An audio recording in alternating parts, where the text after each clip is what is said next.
Welcome to the Victorian Small Business Network, your go-to podcast for small business owners looking to connect, share and grow. Here we bring together the heart and hustle of entrepreneurship, sharing real stories, insights and tips from fellow business owners. Whether you're just starting out or looking to scale, we're here to build a supportive community that helps you take your business to the next level. Let's dive into inspiring conversations, great advice, and everything you need to succeed in today's small business. In today's podcast, we're going to cover branding and marketing with the fabulous Kosta Iatrou. Kosta is the director of a full-service branding and marketing agency, Ikonic Brands. Marie Alafaci, marketing copywriter, author, and writing coach from mariealafaci.com. Xenia Buman from Mosaic Photographika. Xenia is the branding and content photographer. And I'm Andre Content, founder of the Victorian Small Business Network. Let's start. Kosta, branding guy. Yes, that's What's right. branding?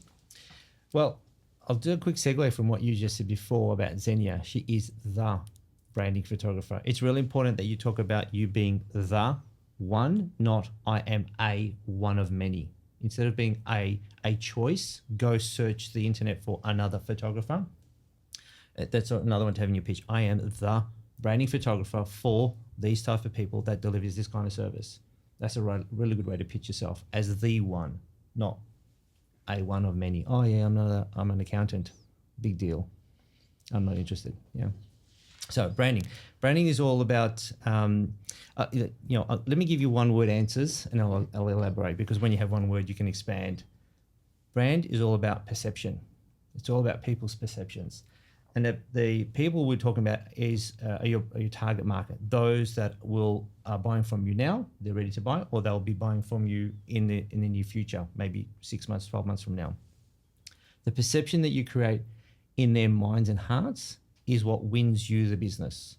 If they have a negative perception, they're not going to buy from you. You don't buy from people you don't know, like, and trust. So the first thing you want to think about is, how do I create the right perception, which is all about psychology because we're talking about people, in the hearts and minds of other people? It's like, oh, okay, well, how about if I have a great website? Or what about if I have great photos? Oh, what about if I put a wrapping on my car? All these are different touch points and they're further away. The first thing you want to do with your brand is understand who you are, who you serve, how you serve them, how you're different to everyone else, the internal and external components. So how do we create the perception? We have to have the right information that we message. The messages, the signals, the different touch points we have to connect with others, and it is about connection. That's what you got to be thinking about. Brand is what people say when you're not around, what they feel about you, what they say to other people, what they do, their actions, their behaviors. It's beyond what you've gone and pushed out there. It's how they're feeling about you. So if you mention different names like Donald Trump, you'll have a reaction. We don't know the person. We haven't met him, right? None of us have gone and met him, shaking his hand, spent some time with him. It's all the perception we have around what media has been putting out there, what you've seen on Instagram and YouTube and commercial radio and TV and all the rest of it. All the information you've been gathering, and it's a very small portion of reality. That's your perception. So you need to make sure whatever you're sending out, it's all aligned. It's saying the same thing across all multiple touch points. So your brand is all about perception. Wow, awesome. And why do small business owners need to look at their brand? You want, as a business, there are competitors, direct and indirect competitors everywhere. Online, offline, in your country, in other countries, you must have the advantage. You have to build some sort of advantage that goes beyond your competitors. So the one word answer for why you need one, you need to have an advantage. The word is advantage. How do we position ourselves that our target market and create the right perception, see us as the ones to choose, not one of many, and oh, well, what's your price? And they'll start talking about the smaller things as opposed to the value and the transformation, what you'll give them once they've worked with you, right? So what's the advantage that you create beyond everyone else? So yes, you need to understand what your competitors are doing. You also need to understand what you're doing and what value you provide is going to be better for your target market and how you position yourself. So they perceive you as better, right? Obviously that's got to be your reality, do it ethically, but they've got to have the perception, right? That you're not trying to sell them something. So you must have an advantage. That advantage means you have loyal customers. Loyal customers are the ones that keep coming back. They promote you. They give you testimonials. They'll tell other people about it. So you must create an advantage from everyone else. You cannot be the same as everyone else. Same, no different. Right? I love that. And I'll just jump in here. I love that. It's what people say when you're not in the room. That is so spot on. And also, everyone's trying to be unique, but all they have to be is themselves, and that is unique, you know. And I think you're right, that is a huge advantage, and people don't often think about that. Yeah. It's really insightful. Yeah, so when people say, I'm an accountant, it's like, that's the title of the profession you've chosen, right?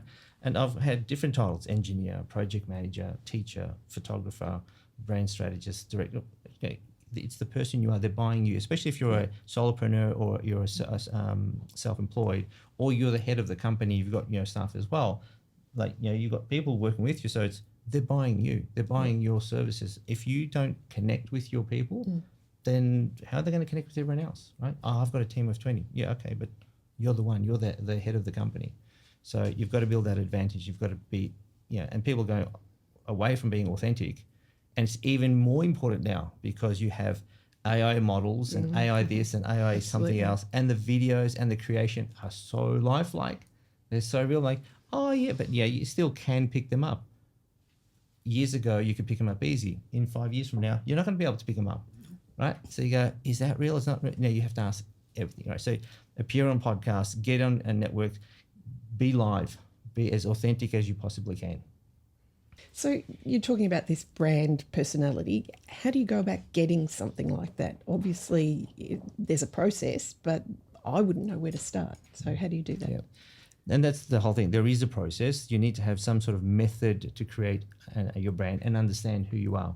So, and that's the question I had, right? Well, how do I do this? So in 2015, I started creating a model. Like as an engineer, I was like, well, I need models and systems. I need spreadsheets. I need frameworks, right? Otherwise, you're making it up. You can make it up the first time. It's called an invention.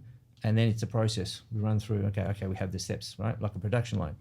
So we created, I started thinking about, well, what are these branding aspects? I now call them branding principles. I've created a model called the brand identity model. It has 7 branding principles, and now it has 25 brand elements. So when you take it the next step down, it has a lot more components. So for example, we start with purpose. Purpose has 3 components.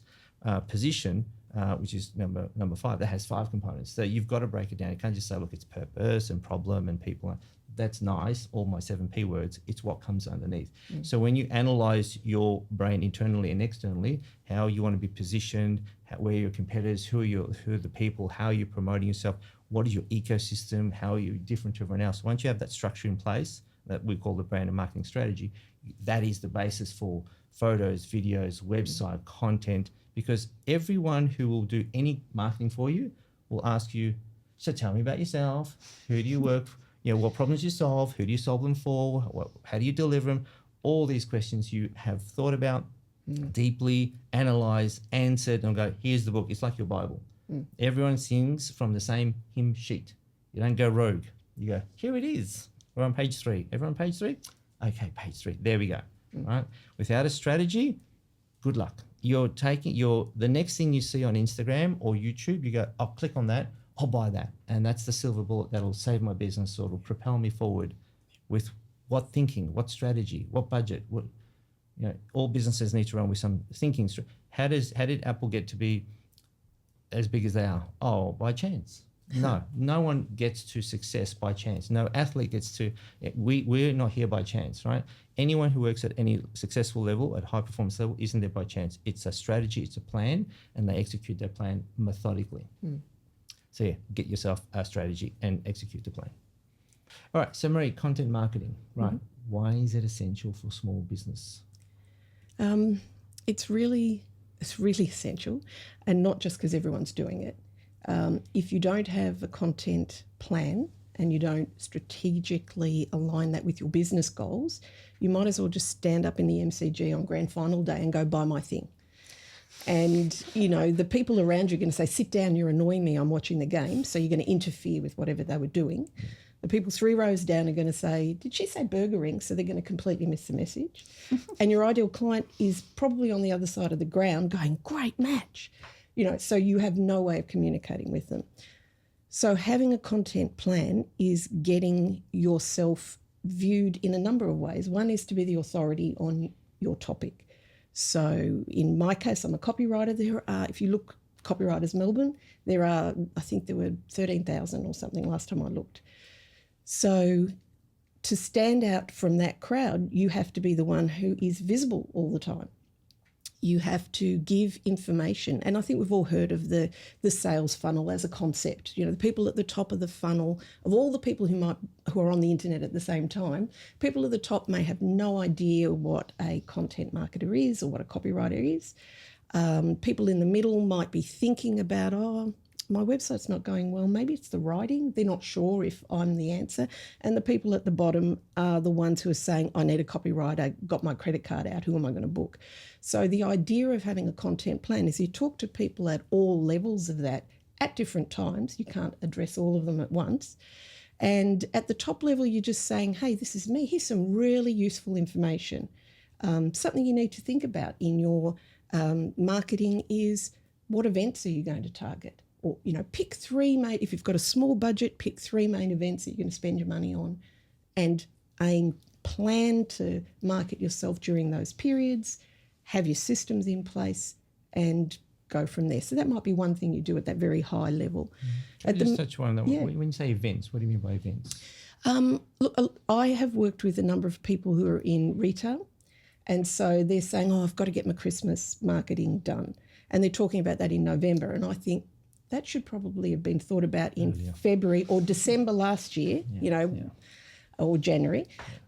So it could be a product launch. It could be a lot of service. I deal with a lot of service people as well, so business to business service providers. So it might be they're launching a workshop or they've got a new service, such as one of my clients provides accreditation auditing. So she has a new product and says, I'm launching it on this date, gets a sales page, builds an email list so that the people who are in that middle stage saying, would an accreditation expert help me, go, oh, she could be good. Yeah. So you're building up the momentum towards a launch date. Correct. Maybe having a waiting list as well, so people can sign up and you can connect with them as well. Yep, yeah. And so a content plan, the reason you need one is that because you can't just, I think people are focused on what advertising is. I think we all understand what advertising is, which is essentially buy my thing right now. And we see it on TV and papers and all over our social feeds. And that is right at the bottom. So you've got to have people who are ready to buy and who have looked at the alternatives. And to pick up on your point about the silver bullet, a lot of those purchases are, I'm so desperate, I haven't done any research, I'm buying that thing. And that's okay for your bottom line, but it's not going to do your clients any good necessarily. Have you bought any courses you haven't started yet? Well, actually... Any books that you haven't read yet? I have a rule. I have a 30-day rule. I don't buy it, subscribe to it, or view it if I'm not going to use it in 30 days because I have got a shiny pile of procrastination over there that I have not touched. So I made that rule 2 years ago and almost stuck to it entirely. Yeah. So it's natural for people to just buy the shiny thing. Yeah. And the worst time to do that is first thing in the morning and last thing at night. When you're emotionally, psychologically vulnerable to be buying these things. Exhausted. The last time I bought a weight loss, I won't say what it was. It's in the morning. Okay, I'll spend the money. Still haven't seen it. That was 2 weeks ago. So, Mary, we've talked about why it's essential. Like, what's the most crucial thing? Because there's so many different components people can be thinking about. Do I need this, that, and the other? What's the crux? Where do I need to go? What's priority number one? Well, I think there's probably a couple. So I think firstly you need to identify one ideal client. You might have 20, but identify one ideal client and don't get caught in the trap of thinking demographics. So 25-year-old female, married, 2 children, professionally educated, middle, high income, you can't get stuck in that because a woman at 25 who's in that category and even the same woman at 35 is going to have very different needs. So people get stuck on demographics, which is fine if you're building a hospital. You need to know how many babies are going to be born and all of that. But in terms of your business, it's not nuanced enough. So pick one ideal customer and find out what they want. So if we just pick, a hairdresser, if they're aiming at these women who are 25 to 35 with those characteristics I said, their needs are very different. At 25, she might have 2 babies, 2 little kids. So her hairdresser has got to have, I don't know, non-toxic, low peroxide colours. And it needs to be an environment that if she needs to bring the kids, they've got to change table out the back. That kind of stuff, perhaps. I don't know if that's what hairdressers There's do. a point of difference, right? When you're family friendly or child friendly, Correct. Right, you got I was going to say nursing pen. You got an area for kids, right? Yes. Playpen kind of thing, and you got change rooms. Yeah. So you're targeting mums. Correct. So then you go find where mums and with newborns, like where's the mothers clubs? Yes. Right? Where are they hanging out? Exactly. I want that group, right? So Exactly. then you go target. And that same woman at 35, her kids might be 12 and 14. She doesn't want to see a child. She doesn't want to hear a peep. She wants to get in there, give me the spa treatment. Yeah. And I don't care if I'm here for 3 hours because it's my half day off. Yeah. You know, so that's why you need to think about, the technical term is like psychographics. So it's what they're thinking, what they need. And if you choose one ideal customer and focus on that person, then you're speaking one-on-one with them. So that's one thing. The second thing I would think about is you can't do it all. You can't do it all. So you need to decide what you're going to talk about and when. So you might break your messaging down into some of that, buy my stuff right now, that stuff at the bottom of the funnel. Some of your messaging might be, hey, positioning statements, I really know my stuff, or a little bit of a revelation of yourself because, as you said before, people buy you. And if you're someone who's got, you know, quirky photos of you with your dog, then dog lovers are going to connect with you. And you've got to be yourself. You can't be faking, you know, what's the most popular breed of dog and get that dog. But you need to show a little glimpse of the you behind the business. And sometimes that's a really useful thing. And part of your marketing needs to be in that middle level where you're offering solutions to people. So you're not actually selling, but you're saying, do you feel like this?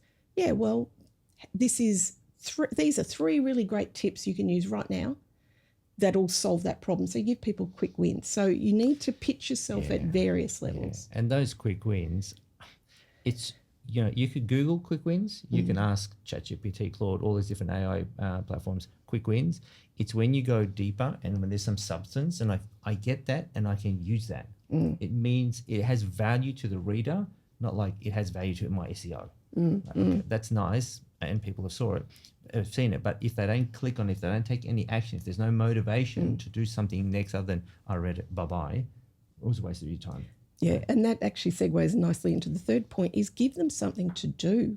Make a call to action. It might only be file this for later, or it might be share this with your friends, or it might actually be DM me for a one-on-one. Yeah. So give them something to do because there's a lot of passive readers out there, but we know that when you take a step, that's why in retail people don't ask you, can I help you anymore? Because that's a yes or no and you can get closed down. So if they say, how's your day been? Which is a bit of a cliche, but at least it's an open question and you're engaging. So it's that same psychological point of give them something to do that connects what they learnt or have done with you. Yeah, and especially if you're meeting someone for the first time, I like to see if I can find something about they're wearing a hat, they've got a tie, they've got these bright colours or something. I'm like, wow, look at those colours. It's a genuine compliment straight off the bat, right? About something that they've said, that they're carrying, they're talking to someone, or the way they appear.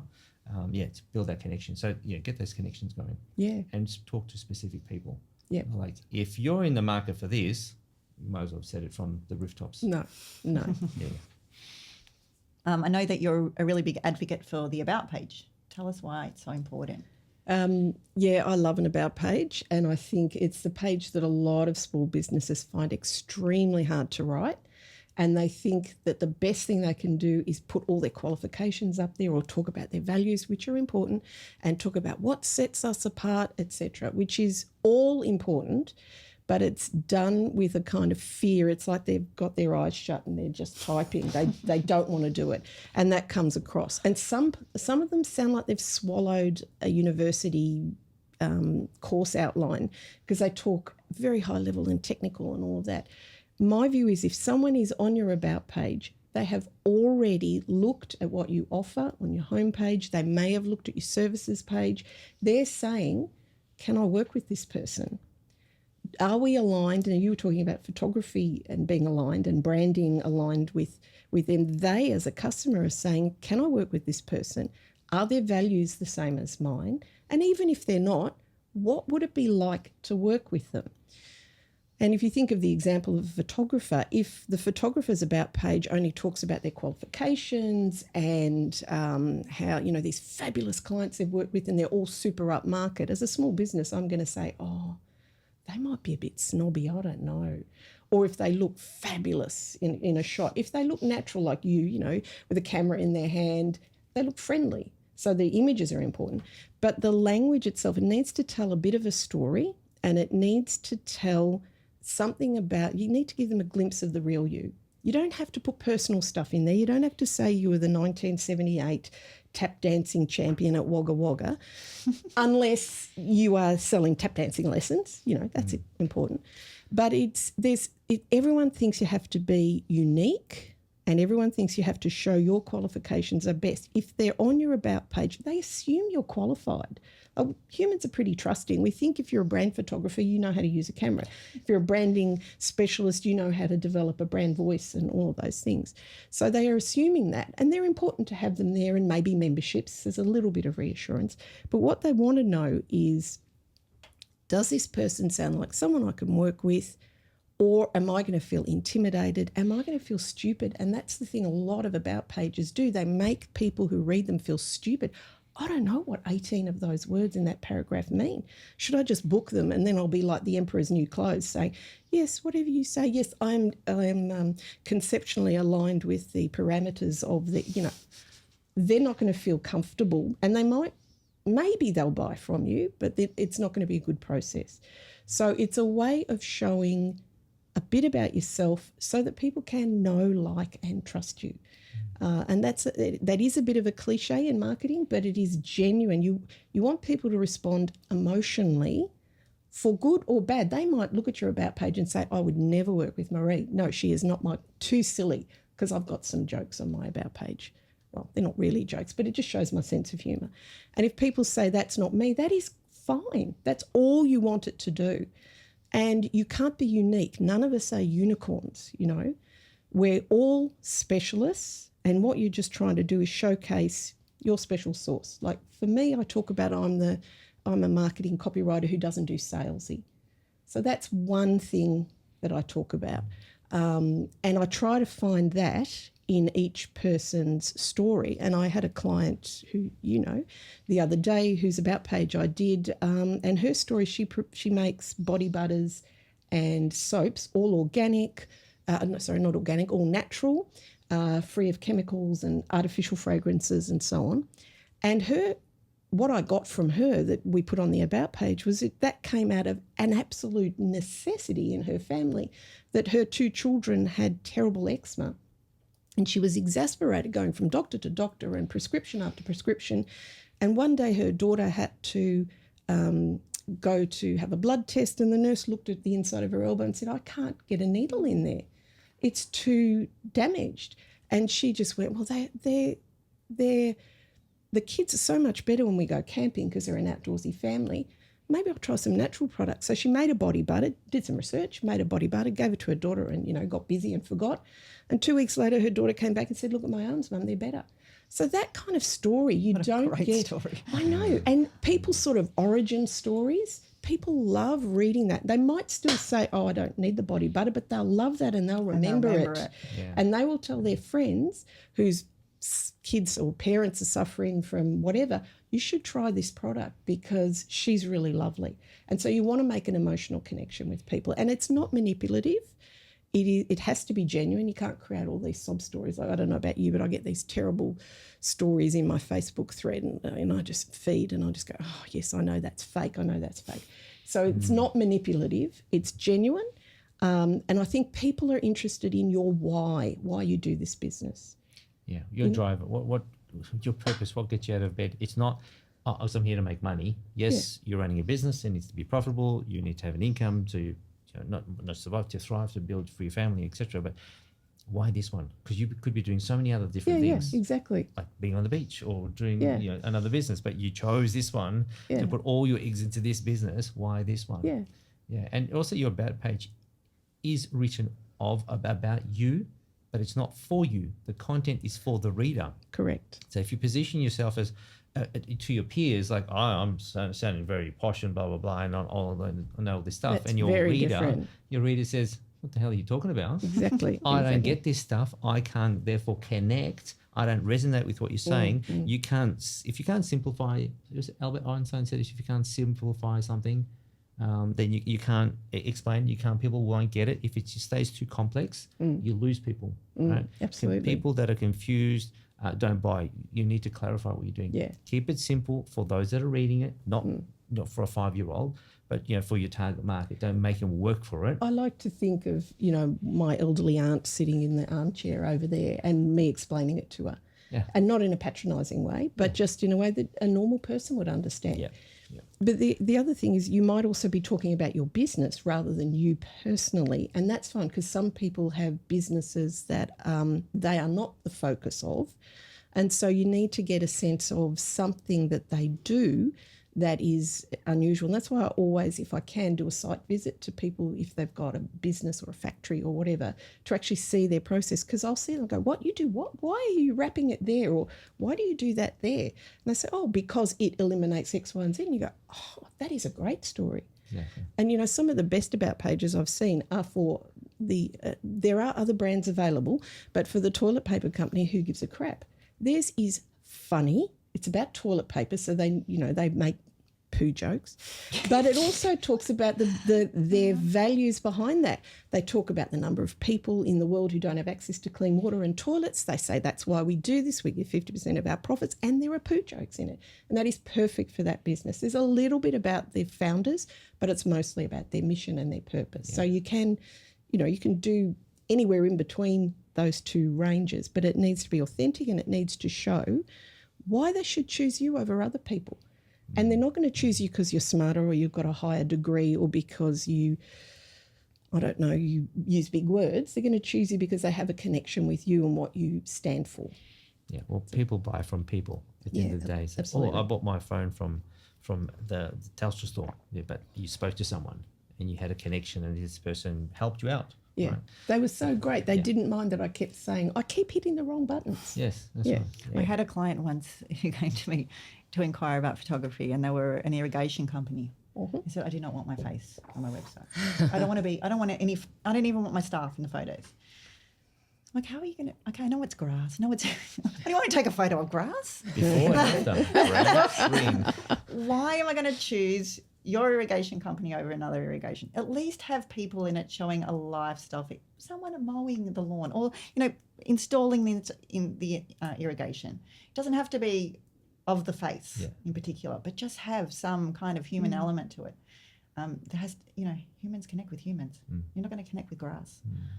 So what did they do? I didn't take them as a client. It was like, I don't want to take photos of grass. And it's not going to do you any good. So they could use stock photos. I haven't. Yeah, we'll see if it ever eventuates, or if I can ever convince them to include. It is funny though, isn't it? It's the same thing. A lot of my clients say, "Oh, I don't want to talk about myself. I'm so embarrassed. I can't do it. It's embarrassing." Yeah, but you are the heart of this business. You do this for a reason.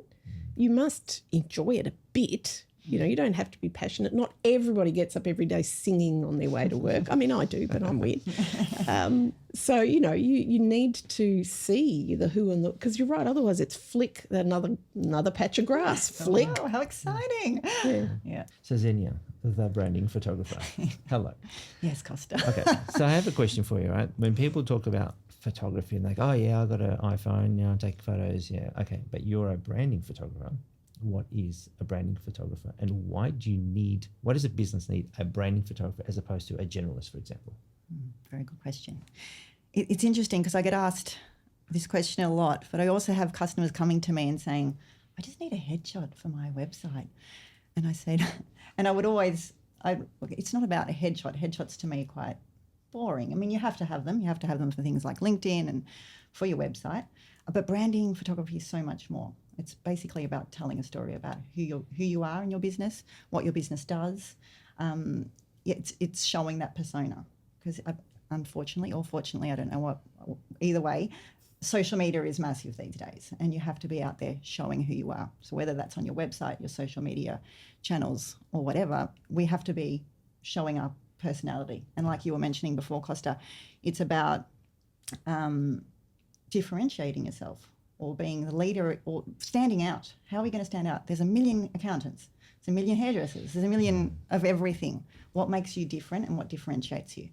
And that's your story. So what I love about branding photography is that I actually love taking the photos, but I also love the whole process. So generally, ultimately, I'd love to get a branding guide for someone like you. Someone comes to me with a branding guide and we know exactly the direction that they're going in, and we know exactly what they're trying to achieve, who they're trying to speak to and all that stuff. But a lot of businesses come to me without that. Yeah. And so I have to bring that brand story out.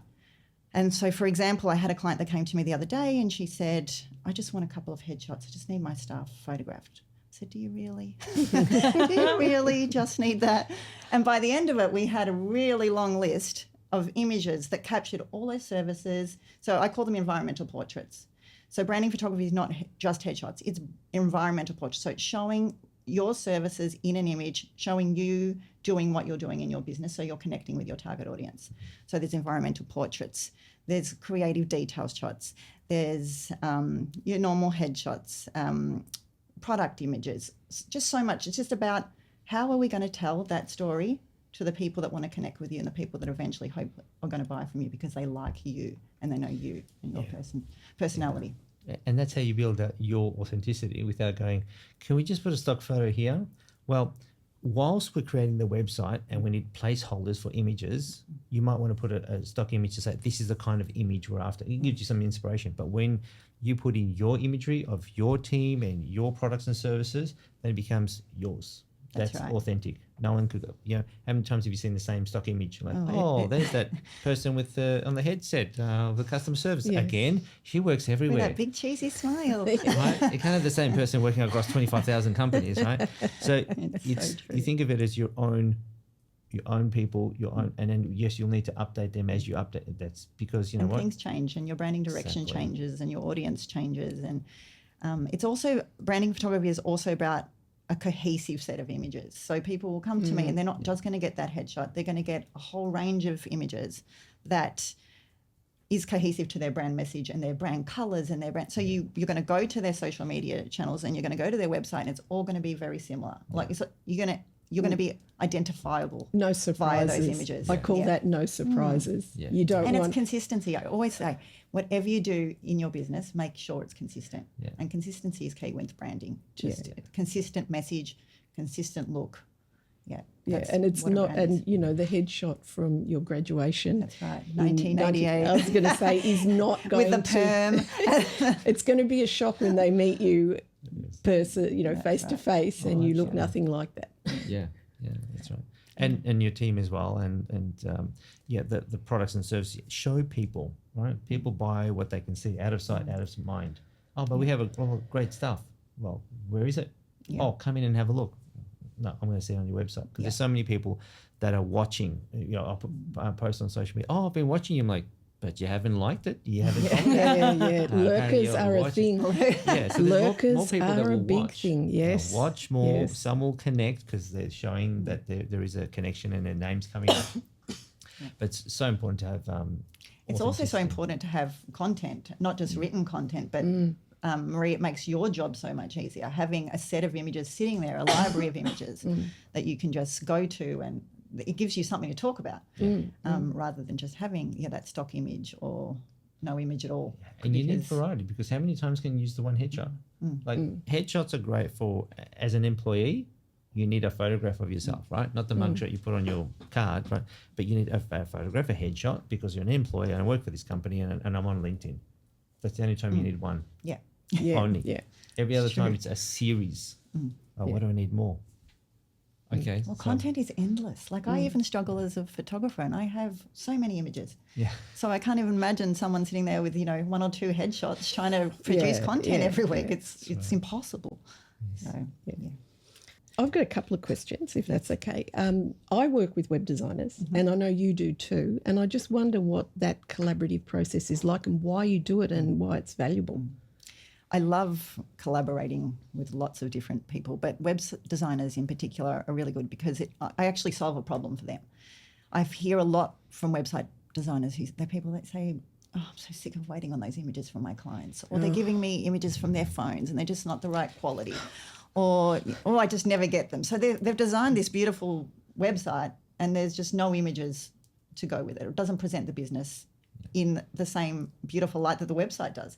So what's the point of spending all that money on a website when you don't have images to go with it? Because they may have used some lovely stock images to start with and go, oh, that looks great. Then they put your image and like, that looks crap. And what happened to the website? It's the same structure, but now the content that you've provided is substandard. Yes. And now the perception is you're not so good. You're a bit of a home And job. I can collaborate with the website designer. So we both know what the direction is of the customer. We both know what the story is. We both know what we're trying to achieve. And it's just a quicker process. So you've got those images straight away. They can go on the website. And the website's not taking months and months to put together. And then when you consistently work with the same website designer, but at the end of the day, I know what they want. Yeah. So it's solving a problem for them. It's also solving a problem for their clients. It's funny you say that. I've actually just been working on a project where the client has sent us photos from their phone and photos that they got permission to use from a newspaper in Darwin, and they're From shocking. 1984. Oh, shocking. And the poor web designer, because they did not have a brand photographer, has spent days going through them all, and the same photo in a slightly different size. And so, having a brand photographer to have been at the start of that would have been so much And that's the other thing, easier. because you're also showing the design before you even take the photos. So Yes. you know what orientation to take the images in. You need a banner shot. There's so many things when it comes to websites that It's an like everyday having person doesn't know. So It's like having a shopping list. Well, what do we need? I don't know, stuff. You come home, half the stuff aren't there. Yeah. You didn't think about it. You have a list, you go, I need this, and this. then you've got to go back to the shops, and it takes another. Or they don't go back and you miss out. So can we just use stock images? No. Yeah. No, it's not the Look, same. stock images are good for placeholders, so you get a feel of it and the size, and now go create the live version of. And to what show someone the else- photographer, this is what we're looking. Yeah. This is what the look and feel is of the Yes, website. This is where the images need to go. Yeah. The size, the orientation, but it just makes the whole process so much easier on everybody's. Yeah, no, that's fantastic. My second question then is, because it's a big investment to do brand photography, so how do you suggest that small businesses get the best value out of their branding photography session or sessions? Plan. Planning is definitely key when it comes to branding photography. So I always take quite a lot of time, and even if a client comes to me without a brand guide, and sometimes I actually tell them to go away, because if they don't have a logo, they don't have their colours, I say this is going to be a waste of your money. Come back to me when you have at least got the basics done, so that at the end we've got a cohesive set of images. Otherwise it's not worth it. So planning is the key. So with my clients, what I do is we sit down, we'll have a pre-shoot consultation, we'll talk about their brand direction and everything in their brand guide. We'll talk about styling, what to wear, locations. I'll help them source locations. We'll put together a really strict list of images, because I don't want to come there on the day and waste anybody's time. We just need to get everything we need, and we need to get it then and there. So the list is quite comprehensive. They know basically what's going to happen before they actually get to the shoot. So I'll actually send them away and say, can you find me some photos of inspiration, things that you like, things that you don't like. I'll come back and put those into mood boards. So basically they know what they're going to get. Yeah. And it's a really easy process, but it needs to be planned so that they also feel comfortable in the day and there's no surprises. And then also a lot of people come to me and say, oh, I'm so horrible in front of the camera. I can't do this. I'm so nervous. No one says that. By the end of it, they're like, Let's take another one. I'm doing a handstand. What's that movie where they do the faces? Zoolander. Yeah, Zoolander. They're all doing their little Blue Zoolander steel. poses, and they're blue steel.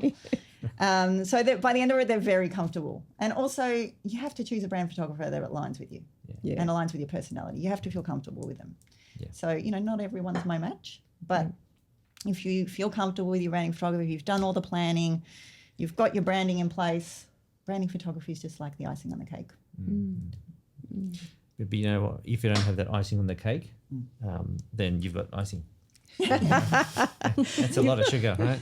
But, so the whole thing works from the ground up. You need the foundation of your cake, you need your lays, you need your icing, you need the decorations. Everything needs to work together. Yeah. Otherwise, bits and pieces, as good as they may be, it may not be what you want. Like, here's the cake, I just brought you icing. Well, actually, I'm sugar intolerant. That's great. It's not going to work. Right? So But together as a team, like, content writing, branding guides, photography altogether, it's the whole package. It comes together. That's how it all comes together. Yeah, not all clients understand that though, do they? And not everyone values content. Well, no, that's true. I can get AI to do it, I've been told, and I go, that's absolutely right. And that is exactly the same as that guy's content, bar 2 words. But if you use the words elevate or, I can't, that's a key one. And you just go, okay, ChatGPT did a good job on that. That's fine. And as you were saying before, with all the fakes that are out there and all of the things that are non-human created, it's really important to be authentic and show who you are, because you can't fake that. And that's the one thing I've noticed. I do use ChatGPT. We're on first name basis. I call it Chatty.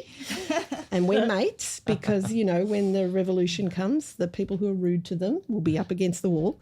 So, I'm just hedging my bets. But I do use it for really specifically targeted, precise prompts. I give it all of those and I see what it comes up with. And it degrades over time, which is really interesting. If you say, can you try that again? It gets worse and worse and worse. And so it's really interesting to write my stuff and then ask Chatty to have a go, and you go, wow, it's used that word and that word and that word and that word again. And it's repeated it 1,600 times. Correct. And it's so bland, it's flat. Although I did ask it if it could be a bit more hip, and it was, yay, bro. What? And I went, okay, no, not my demographic at all. We need to give it a scale. I need you to be more hip out of a scale of 1 to 10, maybe 3. Or I don't live in the ghetto. So, could we have Australian humour, and then it's all about Barbies and kangaroos and shrimps, and you go, it's scraped the wrong stuff. But you're right, in 5 years it'll know it all. Yeah, look, I hardly use ChatGPT anymore. I've upgraded to Claude. Oh, don't know Claude. I've never heard of Claude's great. Now, the way I used it, you mentioned about ChatGPT. If you're going to ask it anything, I ask it, your prompts need to be very, very specific. Yes, you can't just say, give me content I'm an accountant, give me content for the next 10 days. No, dreadful. Rubbish, right? And, who are you going to marry? Anyone will do, right? With Pulse, right? You need to ask specific questions. So I like the reasoning behind AI, and I ask it for, well, what do you think of this? Ask its opinion. What would you choose? I also ask it, why would you choose it? And why would you not choose the ones you said no to? Yeah. And then I ask it to argue the opposite way. Oh, wow. And then decide which way you want to go. That's really interesting. I get it to analyse stuff. Yep. I'll go, this is, because quite often clients give me stuff they've written themselves and they think that's going to go out to their 3,000 members. No, it's not. However, I go, analyse this text for language, tone, content, etc., and reading age, and then it gives me an analysis, which I can do myself, but this does it very quickly. And then I say, okay, so here's my piece. Can you convert that into that language? And then I look at it and go, okay, now I can write the thing.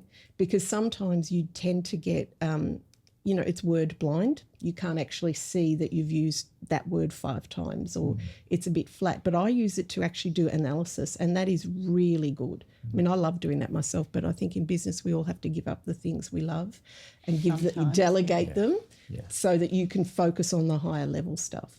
Yeah, you got to be thinking white collar, not blue collar. And if you get someone, a tool like AI, great. But it's like having a calculator. Years gone by. Oh, well, work out at least something. Be close. Here's the calculation. Don't just put it in, press a few numbers, and whatever comes out, that's the answer. It's 27. Really? 1 billion times 1 billion equals 27. There's no thinking involved. You've got to think about it first and go, well, I'm looking for this kind of answer.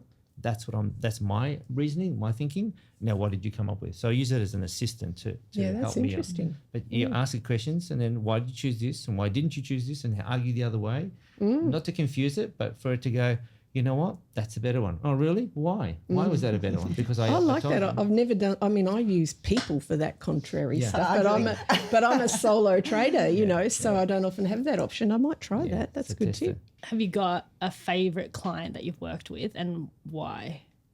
Me. I've got a couple of really delightful. No, I'm serious. I love these two people. They're two retainer clients and they're both family on LinkedIn, so social media does work. And if you use it properly. yeah, I do. Believe me, I do.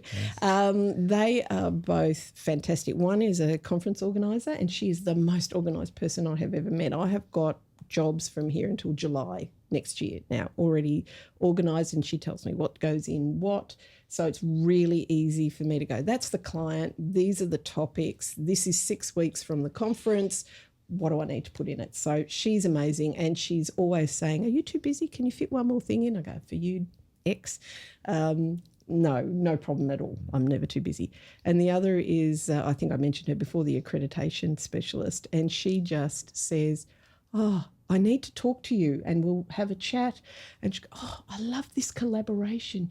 You're so much more than a copywriter. And I go, well, that's because I'm 1,010 years old and I've been around the block and I have been a business manager and I have done all these things. But both of them, the thing I love about them is that they absolutely respect my knowledge and they value it. And that is wonderful. And it's a real partnership, a collaboration with them. So they're my favourite clients.